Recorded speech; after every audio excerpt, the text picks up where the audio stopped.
Thanks எல்லாம் அப்புறம் சொல்லிக்கலாம். லோ காஸ்ட் ஹேர் சீரம் பார்க்கலாமா?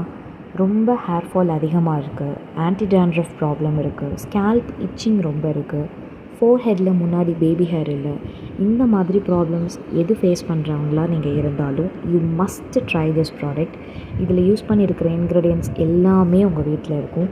Coconut oil, castor oil, olive oil and few drops of rosemary essential oil. That's it.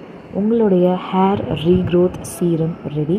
இதை நீங்கள் ஸ்கேல்பில் தான் அப்ளை பண்ணி நல்லா மசாஜ் பண்ணி ஹேர் வாஷ் பண்ணணும். ஹேரில் அப்ளை பண்ணுறத விட ஸ்கேல்பில் வந்து வீக்லி த்ரைஸ் நீங்கள் அப்ளை பண்ணி நல்லா ஹேர் வாஷ் பண்ணிகிட்டே வரும்போது யூ கேன் see உங்களுடைய பேபி ஹேர் வளர்கிறதையும் ஹேரோடைய டென்சிட்டி அதிகமாகிறது உங்களால் நல்லா பார்க்க முடியும். ஸோ உங்கள் வீட்டில் குட்டி பசங்க இருந்தால் பெரியவங்க இருந்தாலும் சரி, யார் வேணாலும் இதை யூஸ் பண்ணலாம். ஸோ இதை மஸ்ட் நீங்கள் ட்ரை பண்ணிவிட்டு சொல்லுங்கள். மெஷர்மெண்ட் வேணும்னா கமெண்ட்டில் மெஷர்மெண்ட் சொல்லுங்கள். அப்படியே என் பேஜை ஃபாலோ பண்ணிக்கோங்க. தேங்க்யூ.